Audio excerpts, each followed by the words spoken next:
স্বাগত জানাচ্ছি যমুনা টেলিভিশনের নিয়মিত আয়োজন প্রবাসী বাংলাদেশে বিশ্বের বিভিন্ন প্রান্তে থাকা প্রবাসীদের খবরাখবর নিয়ে আপনাদের সাথে আছি আমি দেবাশিস রঞ্জন সরকার। ইতালিতে জমে উঠেছে ঈদের বাজার, দোকানগুলোতে বাড়ছে ক্রেতাদের ভিড়, কেনাকাটা শুরু করেছেন প্রবাসী বাংলাদেশিরা। ছোট থেকে বড় সব বয়সীদের দিকে খেয়াল রেখে পণ্য সাজিয়েছে দোকানগুলো। ইতালি থেকে সহকর্মী জাকির হোসেন সুমনের প্রতিবেদনে বিস্তারিত। রমজান শেষেই আসছে খুশির ঈদ। ইতোমধ্যেই শুরু হয়ে গেছে ঈদের কেনাকাটা। থেমে নেই ইতালিতে বসবাসকারী বাংলাদেশি প্রবাসীরাও। বরাবরের মতো ঈদকে কেন্দ্র করে চলছে ছোট বড় সকলের বাহারি ডিজাইনের পোশাক কেনাকাটা। আমরা আসছি সবাই মিলে ঈশা বুটিক শপে ঈদের কেনাকাটা করার জন্য। তো এখানে মোটামুটি ঘুরে দেখলাম সব কালেকশনই পছন্দনীয় কালেকশন। ঈদ সামনে রেখে দেশীয় কাপড় চোপড় কিনতে বাংলাদেশি মালিকানাধীন ভেনিসের বুটিকগুলোতে ভিড় করছেন প্রবাসীরা। ছোট বড় বিভিন্ন সাইজের পাঞ্জাবি, ফতুয়া কিংবা বাহারি রঙের সালোয়ার কামিজ, লেহেঙ্গা অথবা শাড়ি কিনতে ভিড় বাড়ছে ক্রেতাদের। একই ছাদের নিচে ইন্ডিয়ান, পাকিস্তানি, বাংলাদেশি সব ধরনের জামা কাপড় খুঁজে পাচ্ছেন। তো আমিও কিছু একটা কিনে ফেলেছি, যেহেতু সামনে ঈদ। ক্রেতা আকর্ষণে দেওয়া হচ্ছে বিশেষ ছাড়। সামনের দিনগুলোতে বেচাকেনা আরো বাড়বে বলে আশা দোকানীদের। আমাদের এই জায়গায় অনেক ধরনের ড্রেস আছে, যে অনেক ড্রেসের সারা পাচ্ছি। ঈদের জন্য অনেক সুন্দর সুন্দর ড্রেস আছে বাচ্চাদের, তারপরে পাঞ্জাবি আছে, লেহেঙ্গা আছে, শেরওয়ানি আছে। আপনারা সবাই আসতে পারেন এবং আমরা খুব বিক্রি করতেছি। ঈদের খুশিতে সবার সাথে সামিল হতে সামর্থ্য অনুযায়ী কেনাকাটা করছেন ইতালি প্রবাসী বাংলাদেশিরা। ভেদাভেদ ভুলে একসাথে আনন্দ ভাগাভাগি করাই সকলের প্রত্যাশা। অনিক রহমান, যমুনা নিউজ। লেবাননে যথাযোগ্য মর্যাদায় উদযাপিত হলো জাতির পিতা বঙ্গবন্ধু শেখ মুজিবুর রহমানের ১০৪তম জন্মবার্ষিকী ও জাতীয় শিশু দিবস। রাজধানী বৈরুতের বাংলাদেশ দূতাবাসের উদ্যোগে নেওয়া হয় নানা আয়োজন। সকালে জাতীয় পতাকা উত্তোলনের মধ্যে দিয়ে দিনের আনুষ্ঠানিকতা শুরু করেন রাষ্ট্রদূত air vice marshal Javed Tanvir Khan. শ্রদ্ধাঞ্জলি দেওয়া হয় জাতির পিতার প্রতিকৃতিতে। পরে দূতাবাস প্রাঙ্গণে আয়োজন করা হয় এক আলোচনা সভার। এতে সভাপতিত্ব করেন রাষ্ট্রদূত। বক্তব্যে দিবসটির তাৎপর্য তুলে ধরে দেশের উন্নয়নে প্রবাসীদের ভূমিকা রাখতে আহ্বান জানান তিনি।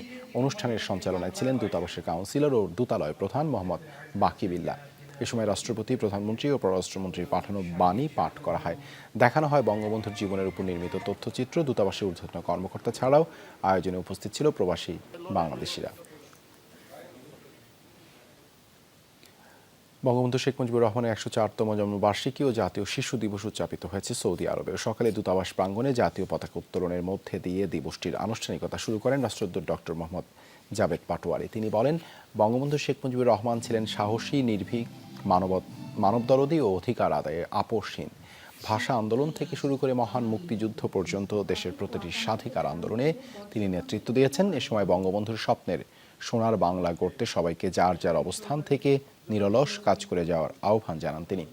পরে রাষ্ট্রপতি, প্রধানমন্ত্রী ও পররাষ্ট্রমন্ত্রীর বাণী পাঠ করেন দূতাবাসের কর্মকর্তাগণ।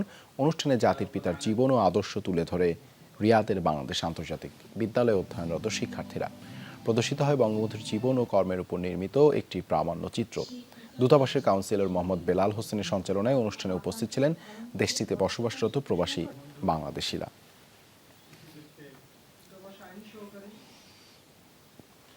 যথাযোগ্য মর্যাদায় দক্ষিণ আফ্রিকায় উদযাপিত হয়েছে বঙ্গবন্ধুর জন্মবার্ষিকী ও শিশু দিবস।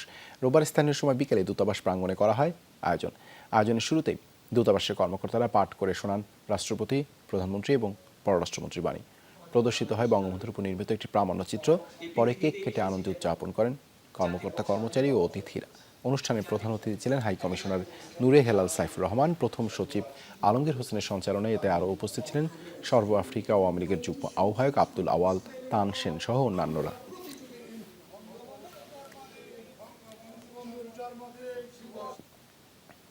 যুক্তরাজ্যে উদযাপিত হয়েছে বঙ্গবন্ধু শেখ মুজিবুর রহমানের ১০৪তম জন্মবার্ষিকী ও জাতীয় শিশু দিবস। রোববার ম্যানচেস্টারে হাইকমিশন মিলনায়তনে বঙ্গবন্ধুর প্রতিকৃতিতে পুষ্পস্তবক অর্পণের মাধ্যমে শুরু হয় দিবসটির আনুষ্ঠানিকতা।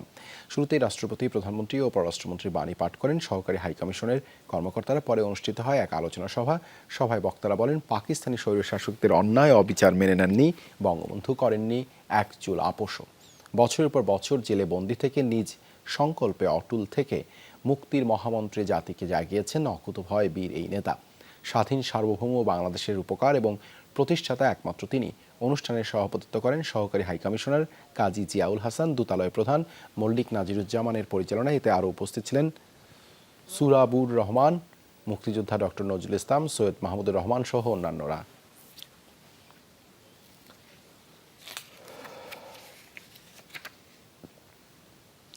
অন্যান্য দেশের মতো মালয়েশিয়াতেও পালিত হয়েছে জাতির পিতার 104তম জন্মবার্ষিকী ও জাতীয় শিশু দিবস। রোববার দেশটির বাংলাদেশ হাইকমিশনের উদ্যোগে আয়োজন করা হয় অনুষ্ঠান। বাংলাদেশি হাইকমিশনার মোহাম্মদ শামীম আহসানের নেতৃত্বে দিনের শুরুতেই বঙ্গবন্ধু শেখ মুজিবুর রহমানের প্রতিকৃতিতে ফুলের শ্রদ্ধা জানায় অন্যান্য কর্মকর্তা কর্মচারীরা। পরে জাতীয় সঙ্গীত পরিবেশনের মাধ্যমে জাতীয় পতাকা উত্তোলন করা হয়। এ সময় দেশ ও জাতির সমৃদ্ধি এবং কল্যাণ কামনা করা হয় বিশেষ দোয়া। এরপর হাই কমিশনের মিলনায়তনে রাষ্ট্রপতি, প্রধানমন্ত্রী ও পররাষ্ট্রমন্ত্রী পাঠানো বাণী পাঠ করে শোনান কর্মকর্তারা। স্বাগত বক্তব্যে দিবসটির তাৎপর্য তুলে ধরেন বক্তারা। মুক্তিযুদ্ধে বঙ্গবন্ধুর অবদান তুলে ধরেন তারা। অনুষ্ঠানের এক পর্যায়ে আগত অতিথিদের নিয়ে কেক কাটেন হাই কমিশনার। দেখানো হয় বঙ্গবন্ধুর জীবনের উপর নির্মিত বিশেষ তথ্যচিত্র।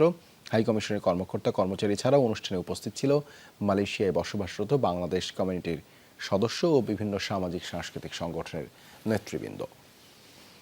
রোহিঙ্গাদের সহায়তায় বড় আকারের আন্তর্জাতিক তহবিল গঠনের উদ্যোগ নিতে জাতিসংঘ উন্নয়ন কর্মসূচির প্রতি আহ্বান জানিয়েছেন প্রধানমন্ত্রী শেখ হাসিনা।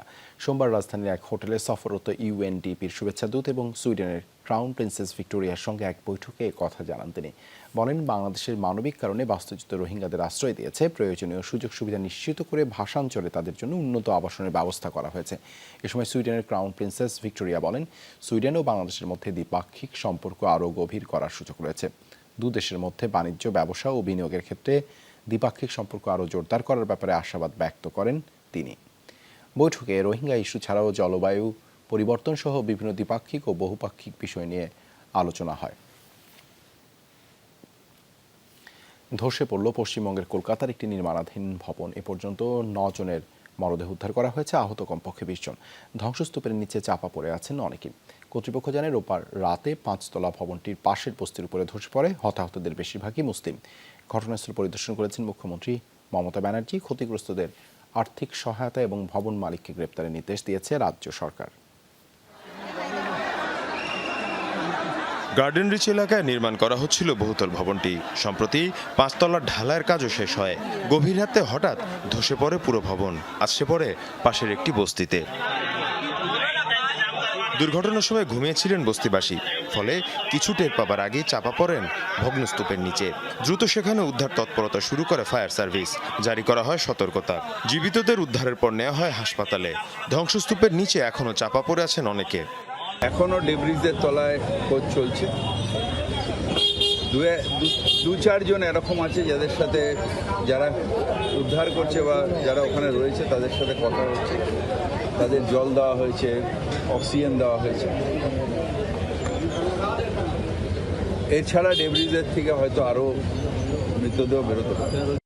ভারতীয় গণমাধ্যম জানায়, গার্ডেন রিচ এলাকায় দীর্ঘদিন ধরে চলছে অবৈধ ভবন নির্মাণ। ধসে পড়া দালানটির নির্মাণ কাজ শুরু হবার পর থেকেই তা বন্ধের দাবি জানিয়ে আসছিল স্থানীয়রা। পুরো চাপটা পুরো পড়েছে, পুরো বেন্ড হয়ে গেছে। বেন্ড হওয়ার পর ওইখানকার যত নিচে যত বাড়ি আছে পুরো ধ্বস্ত হয়ে গেছে। দিনের আলো ফুটতে দুর্ঘটনাস্থল পরিদর্শনে যান মুখ্যমন্ত্রী মমতা ব্যানার্জি। দেন ক্ষতিগ্রস্তদের আর্থিক সহায়তার ঘোষণা। একটা বাড়ি তৈরি করতে গেলে শুধু আমি একটা 6তলা বাড়ি তৈরি করে দিলাম, এটা আমার কাজ নয়। বাড়িটা যাতে মজবুত হয় এবং আইনত সেটা স্বীকৃতি কিনা, অফিসিয়াল পারমিশন পেয়েছে কিনা, সেটার ওপর নির্ভর করে। আমি মেয়রকে জিজ্ঞেস করছিলাম যেটা অফিসিয়াল পারমিশন দিয়েছে কিনা, কথা না। এগুলো সমস্ত বেআইনি কিছু কিছু হয়। ভবনটি অবৈধ কিনা বা নকশায় কোনো ত্রুটি আছে কিনা তা জানতে চলছে তদন্ত। এর মধ্যে ভবন মালিককে গ্রেফতারের নির্দেশ দেওয়া হয়েছে। মীর মুশফিকা হাসান, যমুনা নিউজ। অনেক পশ্চিমা দেশের তুলনায় স্বচ্ছ রাশিয়ার গণতান্ত্রিক ব্যবস্থা। পঞ্চমবারের মতো রাষ্ট্র ক্ষমতা নিশ্চিতের পর দেয়া ভাষণে এমন দাবি করেন ভ্লাদিমির পুতিন। ওয়াশিংটনের কর্মকাণ্ড পুরো বিশ্বের হাসির খোরাক বলে কটাক্ষ করেন। বিজয়ীর ভাষণে ঐক্যবদ্ধ ও শক্তিশালী রাশিয়া গড়ে তোলার অঙ্গীকার করেন বিশ্বের অন্যতম ক্ষমতাধর এই ব্যক্তি। জয় নিয়ে কোনো শঙ্কা বা অনিশ্চয়তাই ছিল না, তাই আনুষ্ঠানিক ফল ঘোষণার আগেই বিজয়ের মঞ্চে ভ্লাদিমির পুতিন দলীয় নেতাকর্মীদের উদ্দেশ্যে ভাষণ দেন তিনি। সোভিয়েত পরবর্তী সবচেয়ে বড় বিজয় নিশ্চিতের পর ভোটারদের প্রতি কৃতজ্ঞতা জানান পুতিন। বলেন, রাশিয়াকে আরও ঐক্যবদ্ধ ও শক্তিশালী করবে এই ফলাফল। এই ফলাফল ভোটার উপস্থিতি প্রমাণ করেছে সবার আগে সাধারণ মানুষ, তাদের ওপরই সব নির্ভর করে। জনগণ দেশের উন্নয়ন ও দেশকে শক্তিশালী করতে এগিয়ে এসেছে।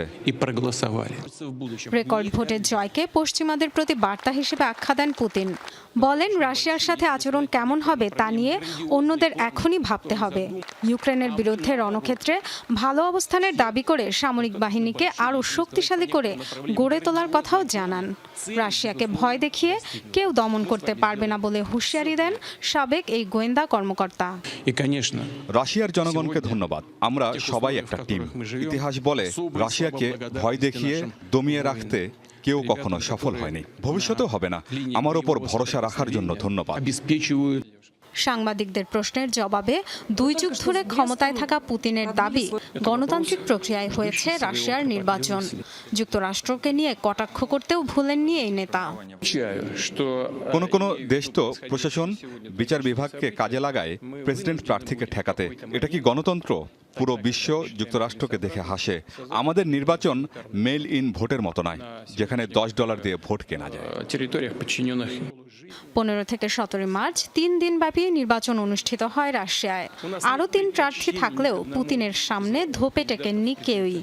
আবারও 6 বছরের জন্য নির্বাচিত হওয়ার মধ্য দিয়ে জোসেফ স্ট্যালিনকে ছাড়িয়ে সবচেয়ে বেশি সময় রাশিয়ার ক্ষমতায় থাকার রেকর্ড করতে যাচ্ছেন 71 বছর বয়সী ভ্লাদিমির পুতিন।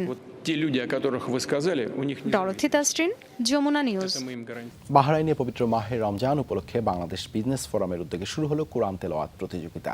রোববার স্থানীয় সময় দুপুরে সংগঠনের নিজস্ব হল রুমে প্রতিযোগিতার উদ্বোধন করেন বাস্তবায়ন কমিটির আহ্বায়ক নোমান উদ্দিন মনির।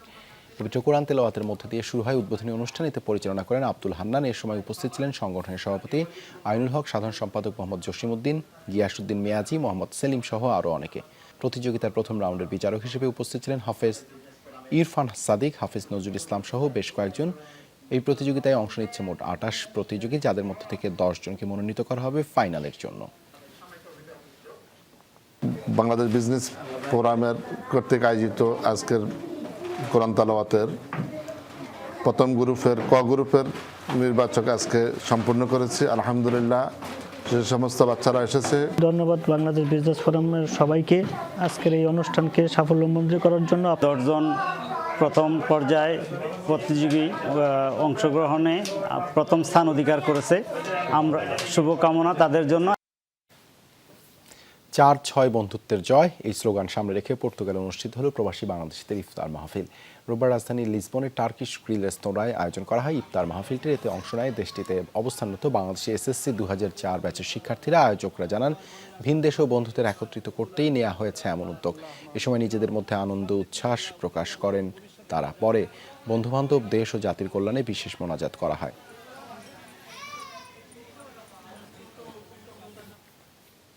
ভারতের গুজরাটে বিদেশি শিক্ষার্থীদের উপর হামলার ঘটনায় চলছে তোলপাড়। ওই ঘটনায় 2 জনকে আটক করেছে পুলিশ। গেল শনিবার বিশ্ববিদ্যালয়ের ছাত্রাবাসে ওই হামলা হয়। ভারতীয় গণমাধ্যম জানায়, আফ্রিকার বিভিন্ন দেশ, আফগানিস্তান ও উজবেকিস্তান থেকে আসা শিক্ষার্থীরা ছাত্রাবাসে তারাবির নামাজ পড়ছিল। ওই সময় তাদের উপর হামলা চালায় বহিরাগতরা। এ সময় আহত হন বেশ কয়েকজন শিক্ষার্থী। ভাঙচুর করা হয় ছাত্রাবাসের মধ্যে থাকা মোটরসাইকেল সহ শিক্ষার্থীদের বিভিন্ন আসবাবপত্র। গুজরাট রাজ্য সরকার জানিয়েছে, এই ঘটনাকে গুরুত্বের সাথে নেওয়া হয়েছে। যে কোনো মূল্যে হামলাকারীদের বিচারের আওতায় আনা হবে।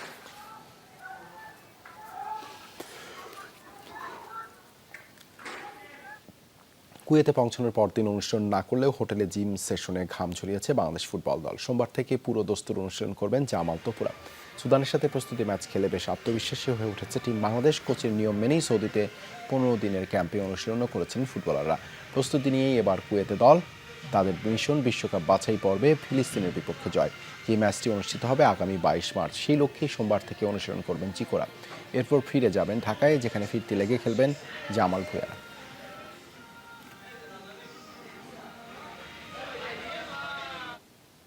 এই ছিল প্রবাসী বাংলাদেশে এতক্ষণ সাথে থাকার জন্য ধন্যবাদ সবাই।